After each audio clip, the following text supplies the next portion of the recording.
뉴저지주 예비선거가 오늘 치러졌습니다. 이번 선거는 오는 11월 실시되는 뉴저지 본선거에 출마할 민주당과 공화당의 각 정당의 후보들을 선출하는 선거로 5명의 한인 후보가 출사표를 던졌습니다. 뉴욕주가 연방 차원에서 오바마 케어가 폐지된다고 해도 주요 규정은 주 차원에서 그대로 유지한다는 방침입니다. 앤드루 쿠오모 뉴욕 주지사는 어제 이와 관련해 10개 부문의 비상규정을 발표했습니다.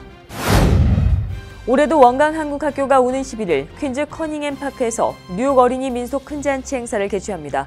행사는 한국의 전통놀이 문화를 통해 어린이들에게 민속 문화와 한국의 정신을 계승하고자 매년 열리고 있습니다. 뉴욕시가 오는 2021년도까지 모든 공립학교의 체육 수업 공간 확보를 약속했습니다.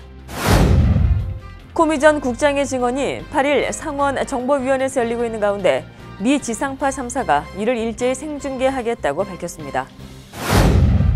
미국을 떠나는 모든 항공편 탑승객의 얼굴을 인식해 신원과 출국 여부를 확인해주는 이른바 안면인식 출국 확인 시스템 운영이 확대되고 있습니다. 이상은 오늘의 주요 뉴스입니다.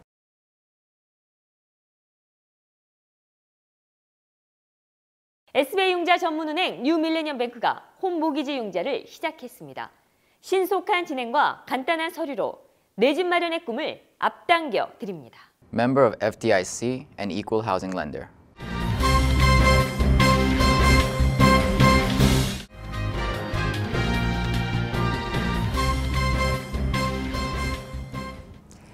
시청자 여러분 안녕하십니까? 6월 6일 KBTV 뉴스9입니다.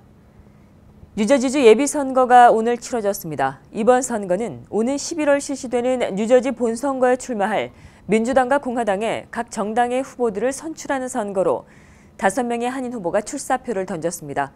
김희삭 기자가 보도합니다. 오늘 경선을 치르는 한인 후보는 주하원 37선거구 공화당 예비선거에 출마한 마가렛 안 후보로 당내 경합을 벌이게 됩니다.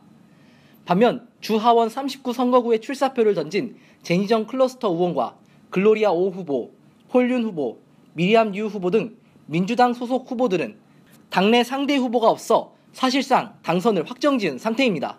한인 후보들이 많아야 우리 이민자들이 살아가는데 좋지 않겠습니까? 이번 뉴저지 예비선거에는 민주, 공화 양당 주지사 후보도 선출됩니다. 6명의 후보가 출마한 민주당에서는 독일 대사를 역임한 필 머피 후보가 유력한 가운데 짐 존슨 후보와 존 위즈니스키 후보가 뒤를 쫓고 있는 양상입니다. 공화당에서는 모두 5명의 후보가 출마한 가운데 킴 과다노 현 부지사가 가장 앞서고 있습니다. 내일 아침이면 모든 선거 결과가 공개됩니다. 우리 한인 후보들의 당락 결과가 한인 사회의 기대와 함께 큰 주목을 받고 있습니다. KBTV 김희삭입니다. 뉴욕주가 연방 차원에서 오바마 케어가 폐지된다고 해도 오바마 케어의 주요 규정은 뉴욕주 차원에서 그대로 유지시킨다는 방침입니다. 앤드루 쿠오모 뉴욕 주지사는 어제 이와 관련해 10개 부문의 비상규정을 발표했습니다. 비상규정엔 질병이 있는 환자가 포함되며 연령과 성별에 관계없이 무조건 건강보험 혜택을 제공해야 한다는 내용이 담겼습니다. 또 낙태와 정신건강 문제, 마약과 알코올 등에 대한 치료도 포함됐습니다. 이 밖에도 어린이 치아와 안과 검진 규정도 들어갔습니다. 쿠오모 주지사가 이 같은 비상규정을 발동한 것은 현재 연방의회에서 추진되고 있는 대체 법안의 방향이 기존의 질병 환자와 노인층, 저소득층에게 불리하게 마련됐기 때문입니다. 올해도 원광 한국학교가 뉴욕 어린이 민속 큰 잔치 행사를 개최합니다. 행사는 한국의 전통놀이 문화를 통해 어린이들에게 민속 문화와 한국의 정신을 계승하고자 매년 열리고 있습니다. 이 행사가 벌써 21회째를 맞습니다. 오는 11일 열리는 행사 홍보 기자회견에 박소현 기자가 다녀왔습니다. 뉴욕 일대의 어린이들이라면 누구나 참여할 수 있는 민속놀이 행사. 원광 한국학교에서는 올해도 뉴욕 어린이 민속 큰 잔치를 개최합니다. 한국 고유의 전통 민속놀이를 통해 우리의 뿌리와 정신을 계승하고 한국의 문화를 널리 알리자는 취지의 가족 행사입니다. 특히 이번 행사는 과거 민속놀이에 참여했던 2세 청년들이 직접 행사에 참여해 보다 더 자유로운 놀이 문화를 즐길 수 있습니다. 또한 지난해보다 더욱 늘어난 민속놀이와 최신 K-팝을 즐길 수도 있어 세대를 넘나드는 화합의 장이 마련됩니다. 많은 분들이 참석하셔서 우리가 한국인이라는 걸 어린이들한테 또 심어주면서 부모님들과 우리 어린이들과 더 잘 소통할 수 있는 그런 계기가 되었으면 좋겠습니다. 7가지 전통 민속놀이와 한국의 대표 음식 비빔밥이 준비된 뉴욕 어린이 민속 큰 잔치는 오는 11일 일요일 커닝햄파크에서 열립니다. 오전 11시 30분부터 오후 4시까지 다채로운 행사가 준비되어 있어 온 가족이 즐길 수 있습니다. 또한 원광항구학교에서는 올해도 행사장까지 무료 셔틀버스를 준비해 9시 30분부터 매 1시간마다 이용할 수 있습니다. KBTV 박소연입니다. 뉴욕시에서 학생들에게 체육 교과 과정이 의무화된 지도 60년이 흘렀습니다. 하지만 체육 수업을 위한 장소조차 마련되어 있지 않은 학교가 뉴욕 시내엔 아직도 200여 개가 넘습니다. 이에 뉴욕시가 오는 2021년도까지 모든 공립학교에 체육 수업 공간 확보를 약속했습니다. 박소현 기자입니다. 뉴욕시가 학생들의 체육 교육을 위해 모든 공립학교에 체육관을 설립할 계획입니다. 빌드 블라지오 뉴욕시장은 1957년 이후로 체육교과가 의무화됐지만 아직까지 뉴욕시 자체 학생들의 체육 수업을 위한 제도가 마련되지 않고 있었다며 앞으로 4년 안에 모든 공립학교에 학생들을 위한 체육 수업 공간을 확보하겠다고 말했습니다. 드블라지오 뉴욕시장과 시 교육국은 체육교과는 자라나는 청소년들에게 반드시 필요한 필수 교과임을 다시 한번 강조하며 자격을 갖춘 풀타임 전문 체육교사 인력을 충원해 양질의 체육 수업을 제공하겠다고 밝혔습니다.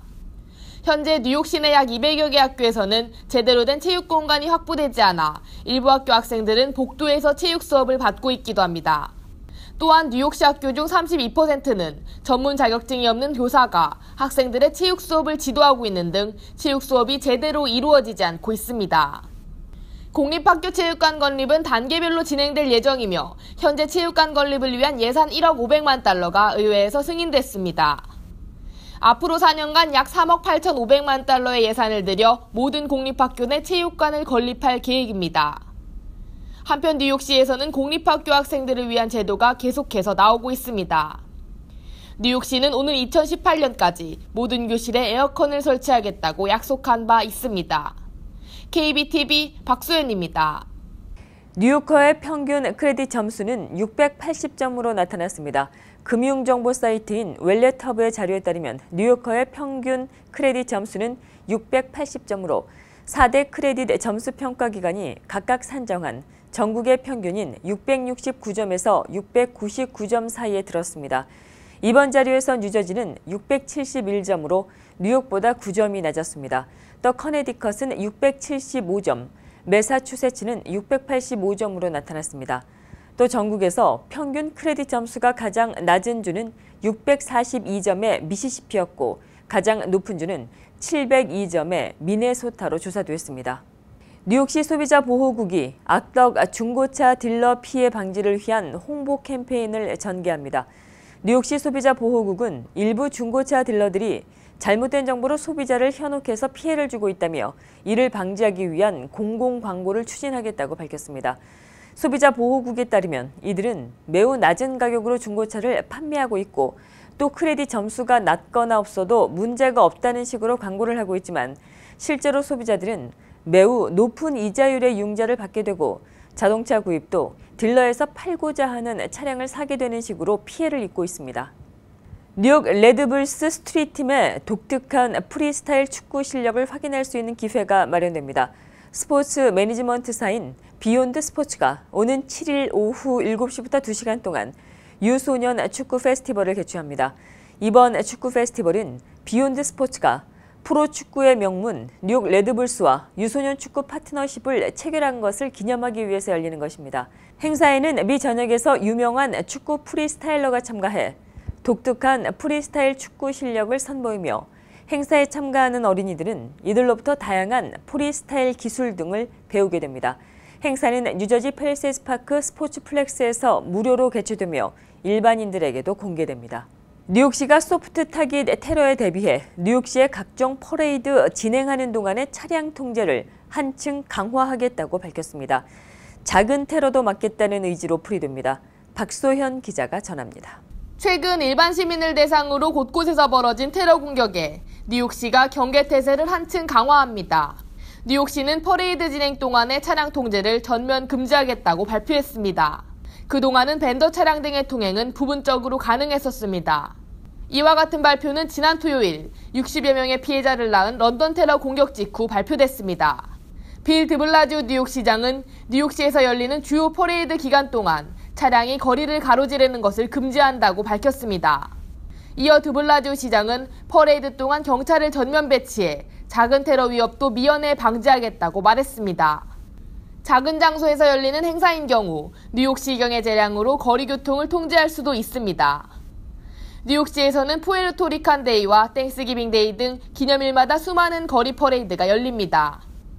영국 맨체스터 공연장 폭탄 테러와 타임스퀘어 차량 질주 등 끊임없이 발생하는 이른바 소프트 타깃 테러 공격에 시민들의 불안감은 더욱 커져가고 있습니다. KBTV 박소연입니다. 뉴욕시의 범죄율이 감소한 것으로 나타났습니다. 특히 5월 달의 범죄율은 범죄 통계를 수집하기 시작한 이후 5월 범죄 건수로는 역대 최저치를 기록했습니다. 뉴욕시경이 5일 발표한 2017년 5월 범죄율 통계에 따르면 지난 한 달 동안 발생한 범죄 건수는 총 7,988건으로 나타났습니다. 이는 지난해 같은 기간인 범죄 건수 8,649건보다 7.6%가 감소한 것입니다.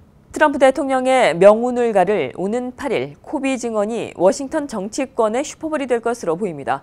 코미 전 FBI 국장의 증언이 8일 미 상원 정보위원회에서 열리는 가운데 CNN은 물론 ABC와 CBS, MBC 등 미 지상파 3사가 이를 일제히 생중계하겠다고 밝혔습니다.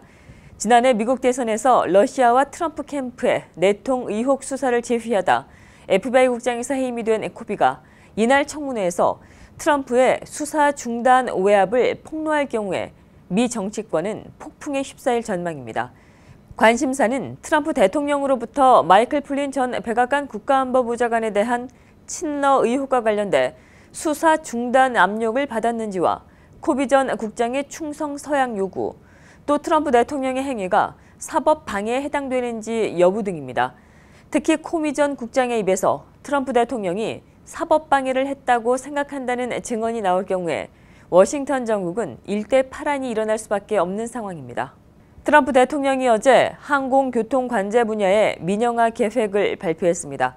그동안 항공교통관제 분야는 미 연방항공국이 해왔습니다. 이 계획은 연방항공국이 해온 일을 새로운 비영리 기업으로 넘긴다는 것이 주요 골자입니다. 항공관제 민영화는 그동안 항공사들과 공화당 측이 주장해왔던 것으로 이들은 숙련이 된 기술자나 최신 시스템을 수용하려면 민영화가 필요하다고 주장하고 있습니다. 일레인 차오 교통부 장관은 항공관제 시스템이 현대화되면 항공사들은 비용과 연료 사용을 줄일 수 있다고 말했습니다. 한편 민영화를 추진하게 되면 연방항공국의 연방 공무원 3만여 명의 구조조정이 불가피한 상황이며 민영화를 하게 되면 수익성이 떨어지는 산간 오지 지역의 항공관제를 기피할 것이라는 우려도 제기되고 있습니다.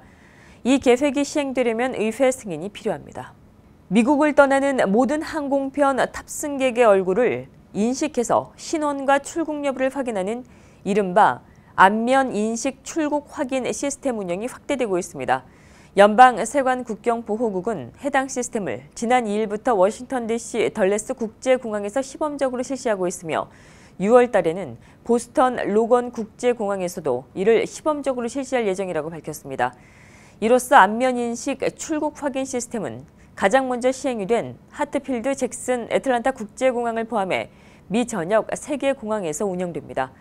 안면인식 출국 확인 시스템은 연방세관 국경보호국 데이터베이스에 입력이 된 탑승객의 여권사진과 탑승객들이 탑승 수속하는 과정에서 찍은 안면사진을 대조해서 외국인 여행자의 출국 여부를 자동으로 확인하는 시스템입니다.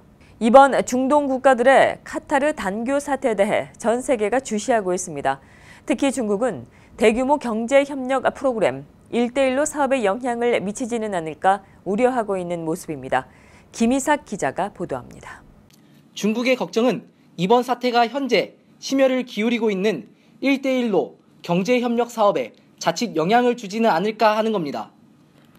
중동은 아시아에서 유럽에 이르는 육상과 해상 실크로드 1대1로 사업의 핵심 연결고리 지역이기 때문입니다. 이곳에 천문학적 투자를 해온 중국은 현지 소식을 주요 뉴스로 전하며 촉각을 곤두세우고 있습니다. 카타르에는 또 IS 격퇴 작전의 본거지로 꼽히는 미 공군기지와 10,000명 가까운 미군이 주둔 중입니다. 때문에 미국의 군사작전과 트럼프 대통령의 중동 정책에도 어떤 영향이 있을지 주목되지만 미국은 IS에 맞서는 나라들의 결속은 자신했습니다.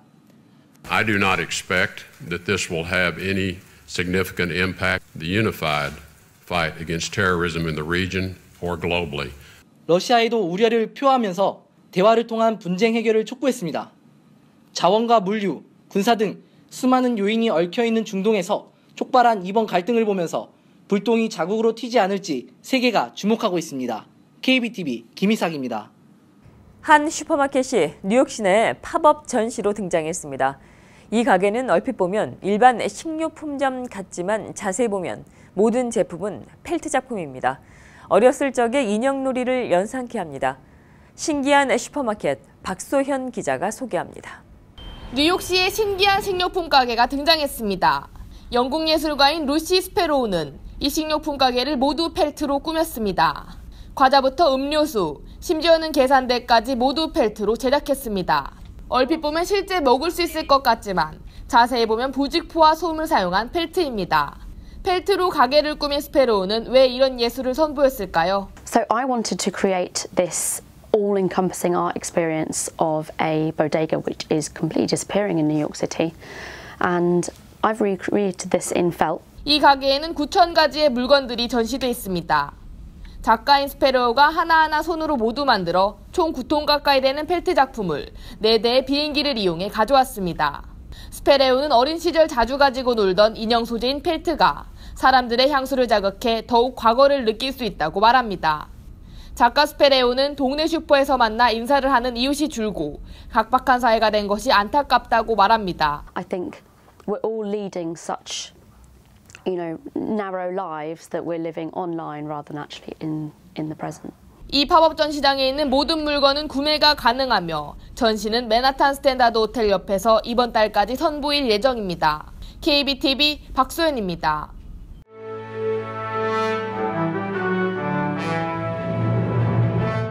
6월 6일 사건과 사고입니다. 고속도로에서 달리는 승용차 안으로 뛰어들어 발작 증세를 일으킨 운전자를 구한 영웅이 탄생했습니다. 화재의 주인공은 일리노이주 딕슨시에 사는 랜디 톰킨슨 씨입니다. 그는 지난 금요일 오후 자신의 트럭을 몰고 북부 일리노이 지역 고속도로를 달리던 중에 같은 방향으로 달리던 승용차가 느리게 갈팡질팡 운행하는 것을 발견했습니다. 랜디는 길가에 트럭을 멈추고 달리는 승용차의 문을 열고 안으로 뛰어들어 차를 정지시켰습니다. 이어 발작 증세로 비틀거리는 운전자 입안에 두 손가락을 집어넣고 운전자가 혀를 삼키지 못하도록 응급 조치까지 했습니다. 경찰은 수많은 차량이 질주하고 있는 고속도로에서 생명의 위협을 무릅쓰고 승용차로 뛰어든 랜디는 진정한 영웅이라고 치하했습니다. 운전자는 병원에서 치료를 받고 안정을 되찾고 있습니다. 딕슨은 시카고에서 서쪽으로 약 160마일 떨어진 곳에 있습니다. 뉴욕에서도 열차가 진입하기 직전에 몸을 날려 지하철 트랙으로 떨어진 남자를 구한 영웅이 탄생했습니다. 이 훈훈한 무용담의 주인공은 링컨 센터에서 관객을 열광케 하는 유명한 발레 댄서 그레이 데이비스입니다. 데이비스는 지난 월요일 오후 아내와 함께 72번가와 브로드웨이의 지하철역에서 기차를 기다리고 있었습니다. 그때 남녀 한 쌍이 플랫폼에서 삿대질을 하며 싸우다 여자가 57살의 남자를 트랙으로 떠미는 것을 목격했습니다. 남자는 비명을 지르며 밑으로 떨어졌습니다. 그때 역으로 진입하는 열차 소리가 들렸습니다. 그러나 아무도 피해자를 구하려고 달려드는 사람은 없었습니다. 그 순간 데이비스가 트랙으로 뛰어들어 피해자를 안아 올리고 플랫폼에 있는 사람들의 도움을 받아 대피시켰습니다. 데이비스는 키 6피트 2인치, 몸무게 180파운드인 거구에서 피해자를 쉽게 들어올릴 수 있었습니다. 피해자는 머리에 상처를 입어 병원에서 치료를 받고 있습니다. 경찰은 브롱스에 살고 있는 가해 여성 캐롤린 맥을 체포해 폭행 혐의로 기소했습니다. 지난 월요일 밤 맨해튼과 자마이카를 오가는 F트레인 지하철 승객들이 정지 상태인 열차 안에서 약 1시간 동안 갇혀 곤욕을 치렀습니다. 맨해튼에서 남쪽 방향으로 가는 이 열차가 브로드웨이 라파에트 북쪽의 터널에서 멈춘 것은 월요일 오후 6시 30분경. 승객들은 에어컨도 가동하지 않는 바람에 비짓땀을 흘리며 1시간 동안 암흑 속에서 공포에 떨어야 했습니다. MTA는 사고 발생 1시간 후가 지난 오후 7시쯤에야 기계적인 결함이 있었다고 발표했습니다. 브루클린에 살고 있는 10대 3명이 검문하는 경찰을 차량에 매달고 달리다 상해를 입힌 혐의로 구속됐습니다. 피해자인 경찰은 55살의 데니시 베베입니다. 그는 킹스카운티 병원에서 수술을 받았지만 위독한 상태입니다. 뉴욕시경에 따르면 사건이 발생한 것은 지난 토요일 밤 10시경, 당시 이스트 플랫부시 지역을 순찰 중이었던 베베는 길가에 주차된 차를 발견하고 접근했습니다. 그때 운전자가 갑자기 차를 몰아 달리는 바람에 베베는 차량에 끼어 2블록 이상 끌려갔습니다. 베베는 이 과정에서 2발의 총을 발사해 차량을 정지시키고 현장에서 15살 소년을 체포했습니다. 월요일 체포된 공범은 18세 자론다 올리버와 19살의 에보니 클린턴 등입니다. 경찰 조사 결과 이들이 운전한 승용차는 도난 차량이었습니다. 브롱스에 살고 있는 한 소년이 5번째 생일날 머리에 총을 맞아 사경을 헤매고 있습니다. 이 소년이 변을 당한 것은 지난 금요일 오후 5시경. 당시 소년은 아버지와 같이 167번가 근처의 워싱턴 애비뉴를 따라 걷고 있었습니다. 이때 총성이 울렸고 총에 맞아 쓰러졌습니다. 경찰은 소년이 총격전 속 빗나간 총알을 맞은 것으로 추정하고 있습니다. 뉴욕시경 관계자는 용의자를 찾기 위해 노력하고 있습니다. 뉴욕시경 관계자는 용의자를 찾기 위해 감시 카메라와 비디오를 샅샅이 뒤지고 있다고 말했습니다. 지역 주민들은 브롱스에서 총격이 계속되고 있지만 아무도 우리를 보호하지 않는다고 불만을 토로하고 있습니다. 계속해서 오늘의 주요 단신 이어집니다. 유병원 전 세모그룹 회장의 장녀 유섬나 씨가 프랑스 파리 공항에서 한국 검찰에 체포됐습니다. 유 씨는 하나 490억 원대 횡령 배임 혐의로 해외 도피 3년 만에 범죄인 인도 절차에 따라 강제 송환됐습니다. 워싱턴 DC 스미스소니언 자연사 박물관 내 한국관이 설치 10년 만에 문을 닫습니다. 한국관을 후원해온 한국교류재단과 워싱턴 DC 주재 한국문화원은 오늘 스미스소니언 자연사 박물관 한국관이 의무전시 계약기간 만료에 따라 다음 달 5일 마지막으로 전시를 중단한다고 밝혔습니다. 미국의 대형 로펌들이 러시아 스캔들 수사와 관련해 트럼프 대통령의 변호 요청을 거절한 것으로 알려졌습니다. 오늘 의회 전문지 더 힐딩에 따르면 백악관은 러시아 스캔들에 대한 특검 수사를 앞두고 최근 상위 4개 로펌 변호사들에게 변호 요청을 했으나 퇴짜를 맞았습니다.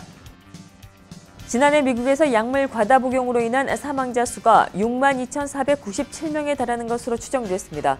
이는 연간 증가폭으로 따져서 역대 최대를 기록한 수치입니다. 계속해서 포커스인과 커뮤니티 브리핑 이어집니다.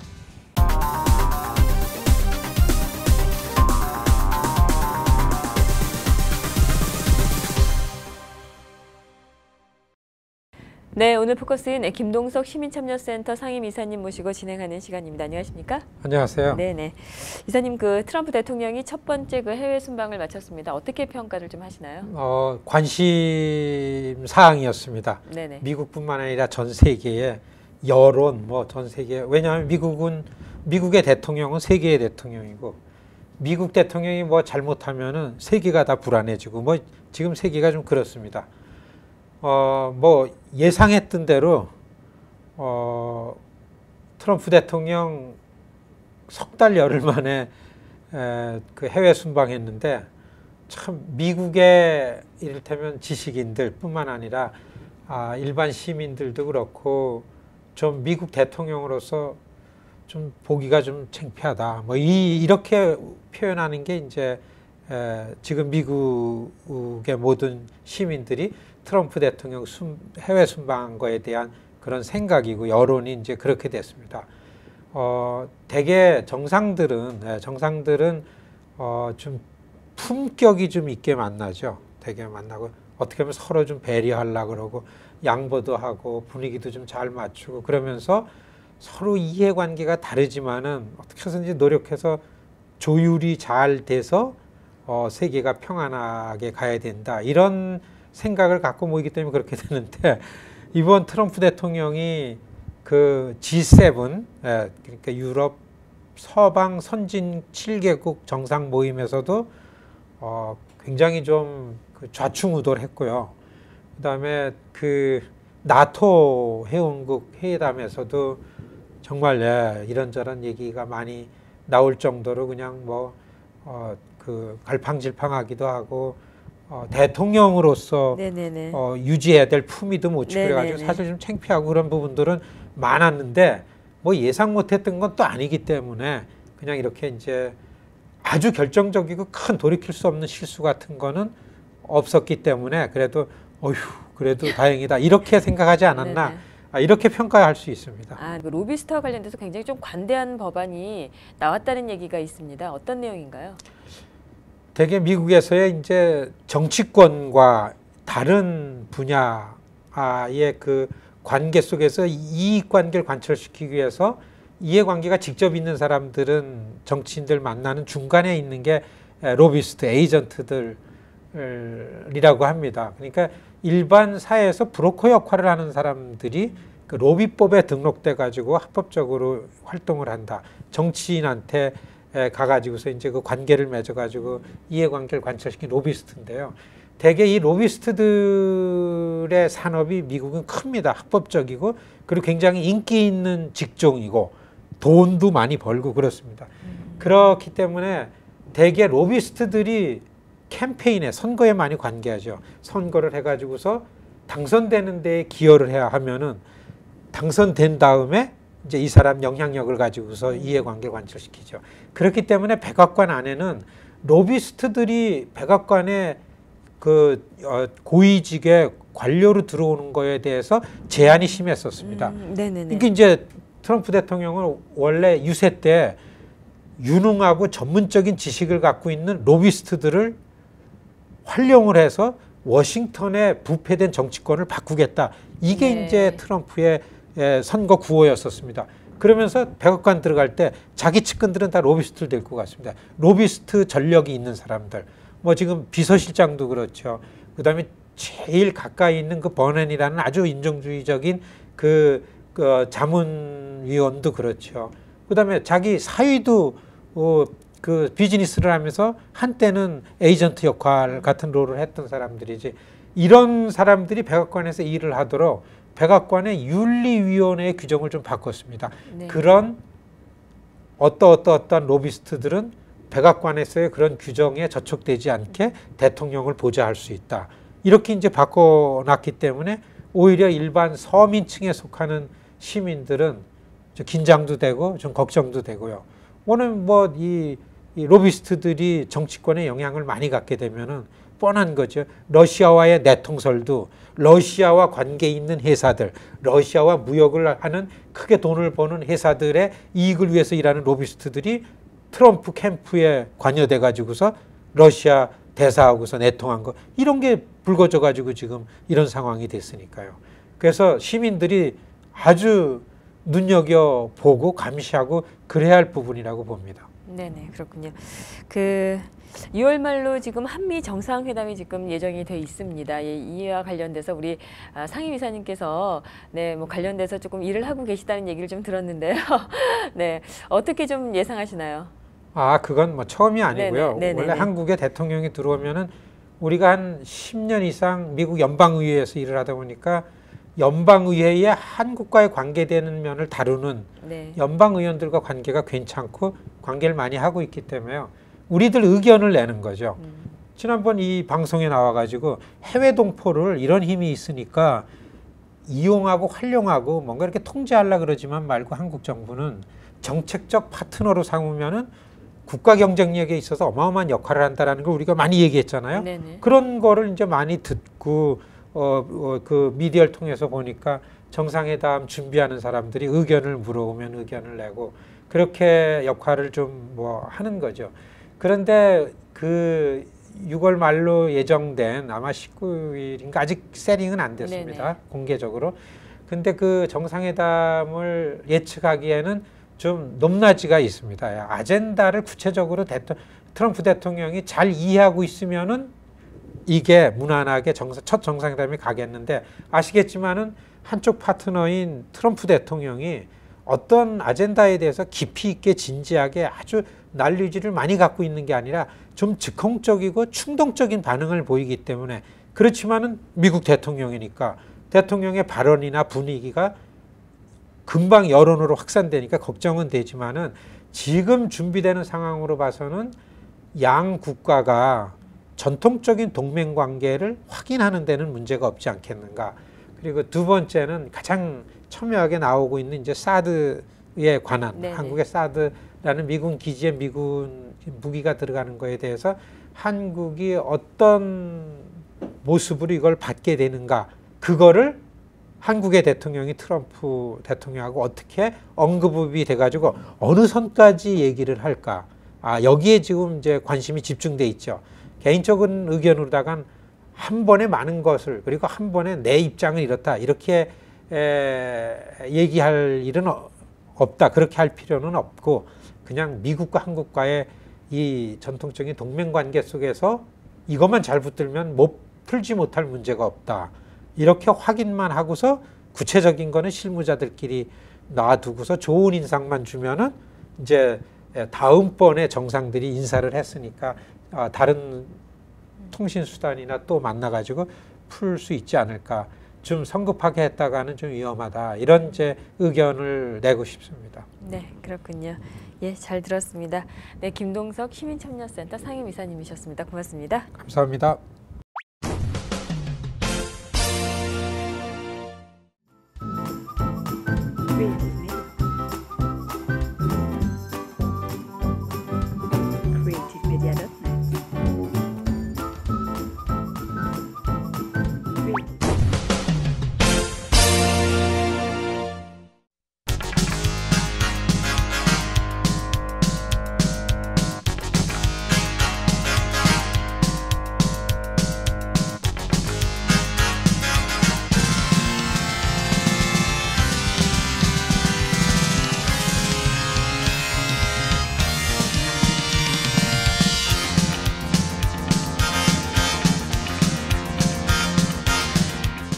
뉴욕과 뉴저지 지역의 날씨 알아봅니다. 건강한 가정, 행복한 한인사회를 위해 함께합니다. 한국인을 아는 병원, 실력 있는 병원, 홀리네임 병원. KBTV 오늘의 날씨는 홀리네임 병원에서 제공합니다.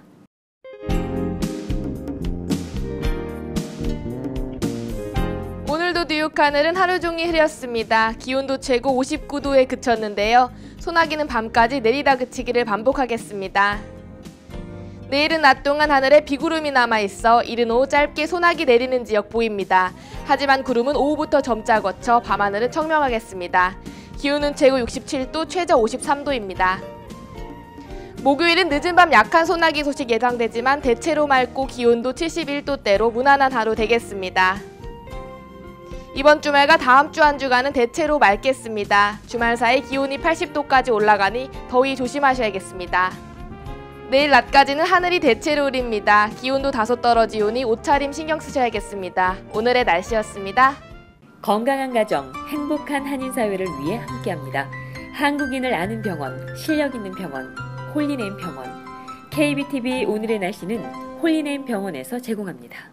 이상으로 6월 6일 보내드린 KBTV 뉴스9 모두 마치겠습니다. 6월 6일은 한국의 현충일이었습니다. 오늘도 KBTV 뉴스9과 함께해 주신 시청자 여러분 고맙습니다. 편안한 밤 되십시오. SBI 융자 전문은행 뉴밀레니엄뱅크가 홈모기지 융자를 시작했습니다. 신속한 진행과 간단한 서류로 내 집 마련의 꿈을 앞당겨 드립니다. Member of FDIC and equal housing lender.